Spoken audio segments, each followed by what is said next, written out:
Today we will discuss about Withstone Bridge. So you can see here in the diagram that is the structure of a Withstone Bridge, and here you can see that there are four resistances at the four arms of the bridge: 1, 2, 3 and 4. And the fifth resistance is here connecting point B and D, and these resistances are R1, R2, R3, R4, and this resistance which is connecting point B and C, this resistance is given by capital G. Now this Withstone bridge, you can see that it is connected with a battery, this one with a potential V. Then we will see how the current gets splitted up in each arm of the bridge. So you can see here that the current originating from this battery is capital I, okay, and this current, as soon as it reaches point A, it gets two paths to flow. One is this way, the other one is this way. So out of this I1 current will flow in this way, and the remaining current means I minus I1, that will flow through this way. Okay, now this I1, as soon as it reaches point B, again it has got two paths to flow. One is this way and the other one is this way. So here out of I1, IG current, this current, IG current is flowing through this fifth resistance, and the remaining current means I1 minus IG, that will flow through this resistance. Now this IG current will come and reach here, I minus I1 current will reach here. So the total current at this point will be IG plus I minus I1. So this total current, it will flow through this path and it will reach to point C.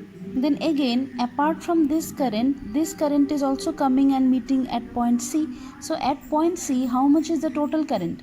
This plus this.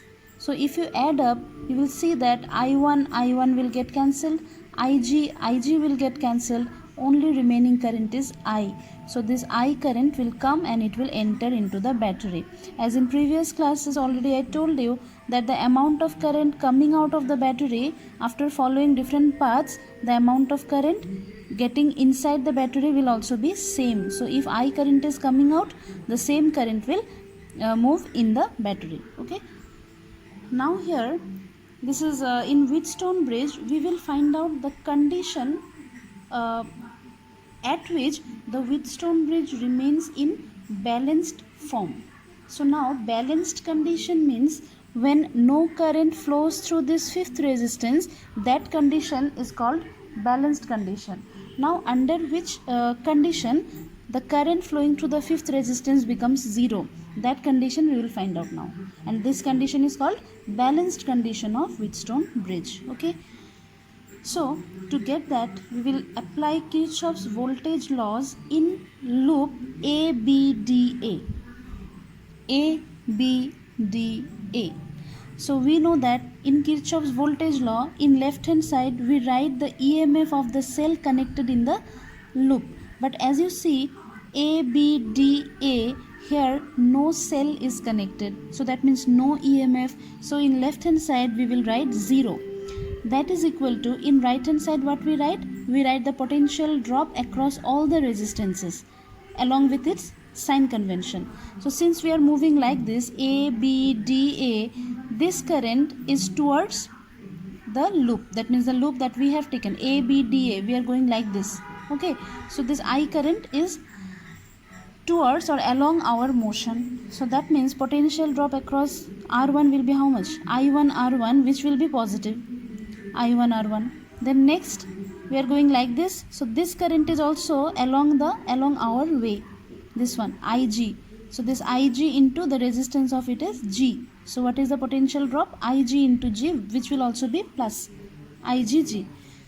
But as we are naming the loop in this way, A, B, D, A, but this current is moving from A to D, not from D to A. Thus the potential drop across this resistance will be negative. And how much is the potential drop?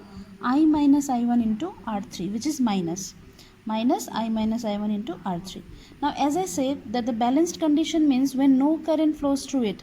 So if no current flows through it, that means IG should be 0.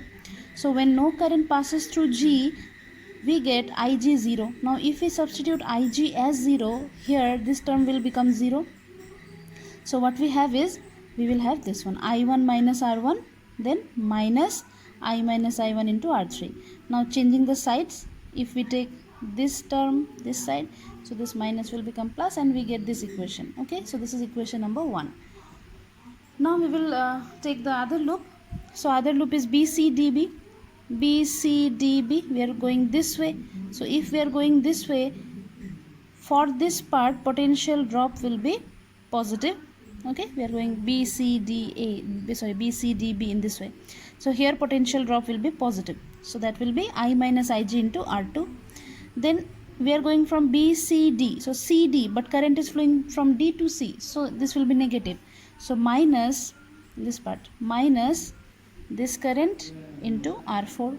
Okay, one more part, this one, we are going BCDB, but here current is going from B to D, not from D to B. So again minus, so this one minus Ig into G.